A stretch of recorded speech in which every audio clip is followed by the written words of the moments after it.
स्वागत है आपका अपने YouTube channel Shri Shyam coaching classes में। तो आज संकल्प सीरीज़ शुरू होने जा रही है। संकल्प सीरीज़ में हम लोग क्लास 10th का पूरा मैथ का पूरा सिलेबस कंप्लीट करेंगे और उसके बाद उसके प्रैक्टिस भी करेंगे। तो आज जो क्लास है आपके जो फर्स्ट चैप्टर का आपका नाम है रियल नंबर। तो रियल नंबर की आज ये इंट्रोडक्शन क्लास है। कल से फिर एक्सरसाइज चालू होंगी। इंट्रोडक्शन क्लास समझना बहुत ज़रूरी है क्योंकि चैप्टर में आप क्या पढ़ोगे वो आपको इंट्रोडक्शन से ही पता चलेगा। तो चलिए शुरू करते हैं आज की इंट्रोडक्शन क्लास। सबसे पहले आप अपने चैप्टर का नाम देखेंगे। चैप्टर फर्स्ट है class 10 real number, introduction to real number. अपन रियल नंबर पढ़ने जा रहे हैं तो ये पता होना चाहिए कि रियल नंबर होते क्या है। तो एक एक करके अपन उनको समझेंगे। तो रियल नंबर के 3 पॉइंट हैं। पहला पॉइंट है real number are the union of both rational and irrational number. तो रैशनल और इरेशनल नंबर आप 9th क्लास में पढ़ चुके हो कि रैशनल नंबर कौन से होते हैं और इरेशनल कौन से होते हैं। तो रैशनल नंबर वे नंबर होते हैं जो पी वाई क्यू के फॉर्म में लिख सकते हैं और इरेशनल नंबर जो पी वाई क्यू के फॉर्म में नहीं लिखे जाते, जैसे कि √2 √3 जो रूट में होते हैं वो इरेशनल नंबर होते हैं और पाई के फॉर्म में होते हैं वो भी इरेशनल नंबर होते हैं। तो जो पहला पॉइंट है क्या है, real number are the union both rational and irrational number. तो जो हमारा रियल नंबर होता है वो दोनों का यूनियन, मतलब दोनों का ही, यानी कि जो रैशनल नंबर वो रियल नंबर हैं वो रैशनल नंबर भी हो सकते हैं और रियल नंबर, ठीक है, दोनों का यूनियन, दोनों का जोड़ हो सकता है आपका रियल नंबर। नेक्स्ट पॉइंट है these number can be expressed on a number line. और इन नंबरों को अपन क्या कर सकते हैं, रियल नंबर को नंबर लाइन में एक्सप्रेस यानी कि नंबर लाइन में दर्शा सकते हैं। Next these number can B both positive और नेगेटिव। तो आपसे ऑब्जेक्टिव टाइप में ये पूछ सकता है कि जो रियल नंबर होते हैं वो पॉजिटिव होते हैं, नेगेटिव होते हैं, या पॉजिटिव नेगेटिव दोनों होते हैं।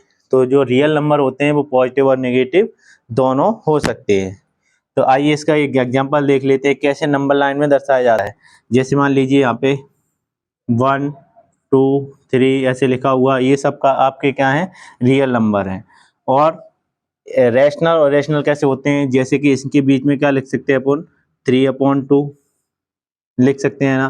तो जो अपॉन के जो पी बाई क्यू के फॉर्म में लिखे रहते हैं वो आपके क्या होते हैं, रैशनल नंबर। और इन्हीं के बीच में जैसे √2 आ जाए, √3 अगर ये लिखे हुए हैं तो वो कौन से हो गए आपके, इरेशनल नंबर। तो आई होप आपको रियल नंबर समझ में आ चुके होंगे कि रियल नंबर क्या होते हैं। तो चलिए देखते हैं आज के इसकी फंडामेंटल थ्योरम।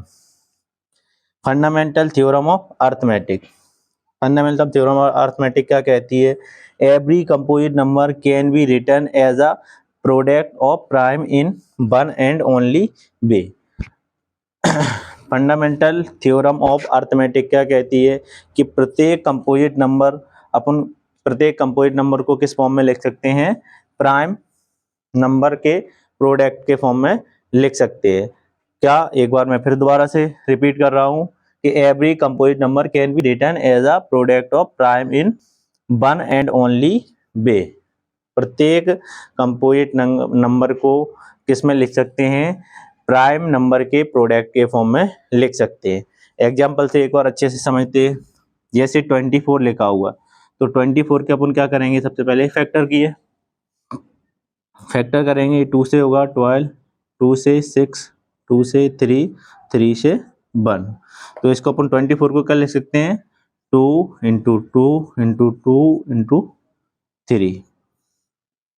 तो देखा आपने कि प्रोडक्ट के फॉर्म में लिखा हुआ और इनके बीच, इनके में जो नंबर आ रहे हैं वो सारे कैसे नंबर है, प्राइम नंबर।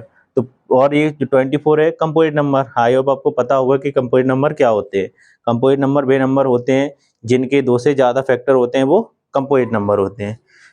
तो इसको अपन इस तरीके से लिख सकते हैं, इसके जो नंबर आ रहे हैं वो सारे प्राइम है और सबको किस में फॉर्म में लिखा है, प्रोडक्ट के फॉर्म में। ऐसे 16 का देख लेते हैं।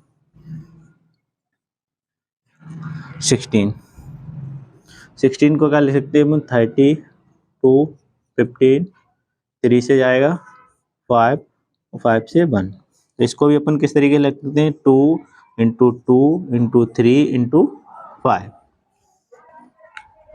तो आपको समझ में आ गया होगा कि फंडामेंटल थ्योरम और अर्थमेटिक का मतलब क्या होता है कि प्रत्येक कंपोजिट नंबर को अपन उसके प्राइम फैक्टर के प्रोडक्ट के फॉर्म में लिख सकते हैं। इसका यूज क्या होता है वो अपन देखते हैं।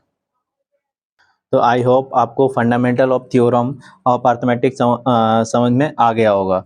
तो चलिए अब इसका यूज कैसे करेंगे वो अपन देखते हैं। इस फंडामेंटल थ्योरम से एलसीएम और एचसीएफ कैसे निकालते हैं। तो LCM LCF and LCM using prime factorization. Prime factorization method से आपको क्या निकालना है, एलसीएम और एचसीएफ क्या निकालना है, वही नंबर लिया है, कैसे करते हैं वो अपन देखते हैं। तो एलसीएम निकालने के लिए सबसे पहले इसके प्राइम फैक्टर निकालने पड़ेंगे। प्राइम फैक्टर वो आप निकाल चुके हैं। तो एलसीएम कैसे निकालते हैं, एलसीएम में देखना है कि सबसे हाईएस्ट बार 2 कितनी बार में आया है, कौन से नंबर में आया है। तो 24 में सबसे ज्यादा बार आया है 3 बार में, तो 2 को क्या लिख लोगे यहाँ पे 3 बार लिख लोगे। उसके बाद देखना है 3 दोनों में एक बार में आया, इसका मतलब 3 एक बार लिखा जाएगा। उसके बाद क्या है 5, तो 5 लिख देंगे और इनका मल्टीप्लाई कर देंगे। 2 2 जा 4, 4 2 जा 8, 8 से 24, 24 5 जा 120। तो इसका जो एलसीएम होगा वो कितना होगा 120। एचसीएफ कैसे निकालते हैं, एचसीएफ निकालते हैं जो सबसे कम बार कौन से आया है। सबसे कम बार 2 किस में आया है 16 में। तो कितनी बार आया है 2 बार, तो इसमें हमेशा सबसे कम बार लिखना है। तो 2 बार आया है, उसके बाद 3 दोनों में एक बार आया है तो एक बार लिख लोगे। 5 केवल एक में है तो उसको छोड़ देंगे, मल्टीप्लाई करेंगे तो इसका कितना आ जाएगा आपका 12। आई होप आपको ये समझ में आ गया होगा कि प्राइम फैक्टराइजेशन से एलसीएम और एचसीएफ कैसे निकालते हैं। तो मूव करते हैं नेक्स्ट कॉन्सेप्ट की तरफ। नेक्स्ट कॉन्सेप्ट है आपका relation between LCM and HCF. LCM और एचसीएफ के बीच में आपको क्या बताना है, इसमें रिलेशन बताना है। तो कैसे करते हैं, रिलेशन क्या होता है एलसीएम और एचसीएफ के बीच में, एक ये है रिलेशन, एक फॉर्मूला को दर्शाता है। फॉर्मूला क्या होता है, L first number into second number equal to HCF into HCF into LCM. कैसे ये फॉर्मूला काम करता है देखते हैं एक एग्जांपल के थ्रू। एग्जांपल है आपका, फर्स्ट नंबर मान लीजिए 66 है, सेकेंड नंबर 420 है और एचसीएफ दिया आपका 6। बोला गया है कि एलसीएम निकालना है। क्या निकालना है, एलसीएम। तो यूज करते हैं इस फॉर्मूला का। फर्स्ट नंबर है आपका 66, सेकेंड नंबर है 420 और एचसीएफ है आपका 6। निकालना क्या आपको